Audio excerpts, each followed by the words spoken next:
Pães asmos. O que podemos aprender sobre isso? Irmãos, a Páscoa declara para mim: Cristo morreu por mim. Tá? Pães asmos indica para mim o seguinte: eu morri com Cristo. Veja só a diferença. A Páscoa, Cristo morreu por mim. 1 Coríntios 5, 7. Tá? Pães asmos, eu morri com Cristo. Pães asmos complementa a Páscoa. As duas festas são gêmeas, andam juntos. Pães asmos complementa a Páscoa. Andam de mãos dadas. E vamos notar amanhã que primícias e Pentecostes também são festas gêmeas. Andam juntos. Mas, pães asmos quer dizer, eu morri com Cristo. Começou imediatamente depois da Páscoa, no dia 15. E continuou até no dia 21. 7 dias. Páscoa, um dia só. Pães asmos, 7 dias de festa. Diferença, o que é? As festas de um dia levam-nos a pensar num ato, num evento específico. As festas de 7 dias levam-nos a pensar numa época. No nosso caso, pães asmos levam-nos a pensar na nossa vida, a partir do momento da nossa salvação até o final. Tabernáculos leva-nos a pensar no reino milenar, uma época estendida. Tá?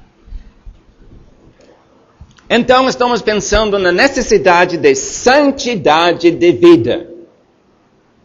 Veja só, irmãos, como eu disse já, a Páscoa é a base de santidade de vida.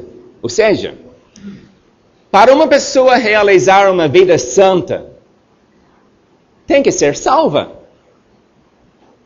Tem que apreciar o valor do Cordeiro e o sangue vertido do Senhor Jesus Cristo.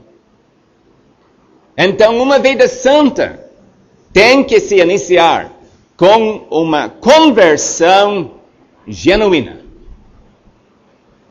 É por isso eu digo, a Páscoa é fundamental. Você resolvendo o problema dos seus pecados, ao confiar em Cristo, você vai ter como viver uma vida santa, separada do pecado. Uma vida santificada. E, irmãos, nós devemos enfatizar este assunto hoje. Êxodo capítulo 13, não lemos neste capítulo hoje, mas nós lemos ali no versículo 13, versículo 7, portanto, não comereis pão levedado. E uma instrução. A segunda instrução, o levedado não se verá contigo. E ainda nós lemos, nem ainda fermento será visto em todos os teus termos. Mesmo antes da Páscoa, era para o israelita escrutinar, examinar, procurar e buscar o fermento em casa. Encontrando o fermento, era para expeli-lo imediatamente. Era para eliminá-lo imediatamente. Para poder celebrar a festa de pães asmos. Fermento tinha de ser expelido das suas casas. Tinha de ser lançado fora das suas casas. 1 Coríntios, examine-se o homem a si mesmo e depois coma. Isso nos ajuda. Teria o mesmo sentido. Podemos aplicar isso nesse sentido. Exatamente. Devemos nos examinar antes de participar na ceia do Senhor. Temos de procurar o fermento nas nossas vidas. a fim de eliminá-lo. O que quer dizer fermento hoje? Bom, 1 Coríntios 5 e versículo 8. Nós lemos ali de fermento velho, que leva-nos a pensar nos vícios, nos hábitos, nos costumes pecaminosos da velha vida. Temos de expelir tudo isso. Temos de eliminar tudo isso das nossas vidas.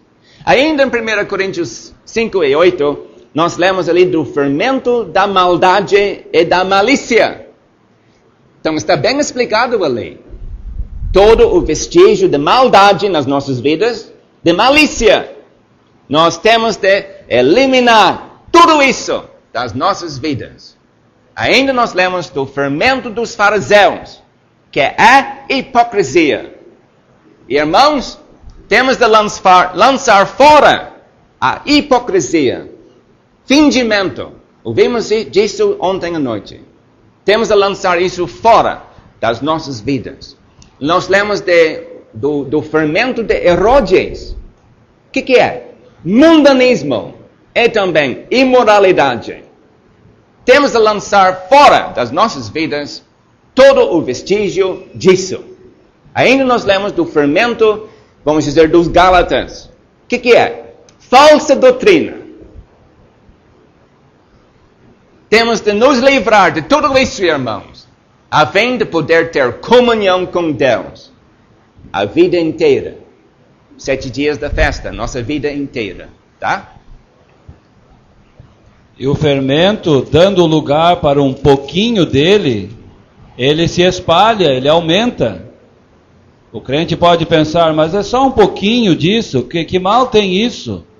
Mas aquele pouquinho é o começo para se espalhar e se multiplicar e fazer um grande estrago. Pois é. Irmãos, o fermento opera melhor no escuro. Veja só. Repito, o fermento opera melhor no escuro. E, além disso, no calor. Muitas vezes, no calor do momento, o fermento se manifesta nas nossas pessoas. Alguém nos apertando? Alguém nos criticando? Quem sabe explodimos, hein? Em 1 Coríntios capítulo 5 e 8, nós lemos: é pelo que façamos festa, não com o fermento velho, nem com o fermento da maldade e da malícia, mas com os asmos da sinceridade e da verdade. Façamos festa. A que se refere? A nossa vida inteira era para fazer festa. Sim. Não está se referindo à ceia do Senhor. Não. Não. Não. Não. A vida inteira. A vida inteira do crente. Irmãos, eu disse, era para nós fazer festa. Nesse sentido, devemos nos alegrar na nossa salvação, no nosso Salvador. Nesse sentido, nós devemos fazer festa. Isso leva-nos a pensar na nossa vida inteira. Temos de pensar... Senhor Lindsay, o bocado molhado, João 14, o que era? O bocado molhado. Fazia parte da Páscoa, não da ceia do Senhor. O que era? Era parte do ritual. Havia ali na mesa pascual. É um tipo de... Vinagre? Sim, um tipo de prato. Era para meter o pão ali no vinagre, vamos dizer, para molhar. Isso, mas não fazia parte da ceia do Senhor de maneira nenhuma. Então, irmãos, o castigo do ofensor. No caso que alguém achou o fermento na casa durante a festa, a penalidade era severa. Era para cortar aquela pessoa de Israel. Mas o que quer dizer isso? Pode ser a penalidade do homem que trabalhou no sábado, a morte. Números capítulo 15. Pode ser como Azarias, o ofensor ser cortado dos privilégios de Israel, não podendo se misturar com o povo de Deus. Ou seja, como o leproso tinha de ficar separado, numa casa própria, longe de todo mundo, em solidão. Bom, para nós, o que isso significa? Penalidade. Havendo fermento nas nossas vidas, irmãos, o prejuízo é tremendo. Não dá para calcular o prejuízo. 1 minuto fora de comunhão com Cristo já é um prejuízo enorme nas nossas vidas. Você vê isso? Você calcula assim?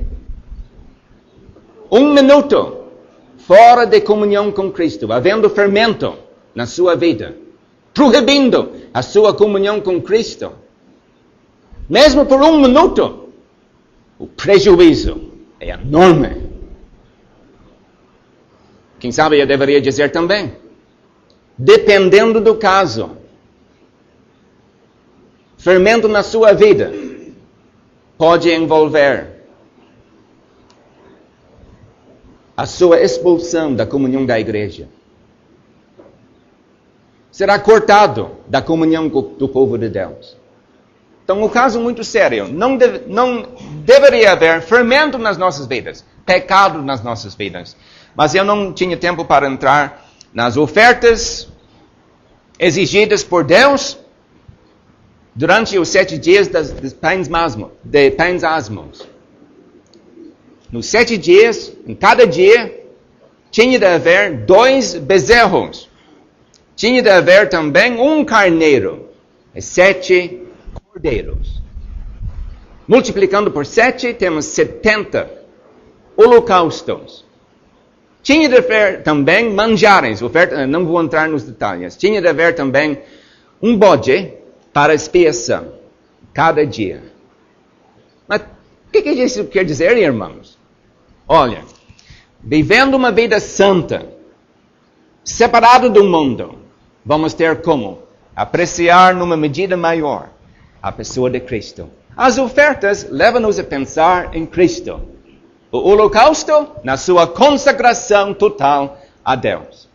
Manjares, a sua vida exemplar é santa. Expiação, aquela grande obra de propiciação feita sobre a cruz. Mas o tempo já se foi. Seu Alessio. Esse assunto vai sair certamente amanhã, quanto aos pães asmos. Na Páscoa, havia, naquela semana, oferta de pães asmos, sem fermento. Mas depois de 49 semanas, Pentecostes, aí havia ofertas e poderia haver pães com fermento. Aquilo que representa Cristo, sem fermento. Aquilo que agora vai representar a igreja, vai ter fermento. Pois é. Eu não falei também, irmãos, que o primeiro dia do pães asmos era sábado. 7º dia, sábado.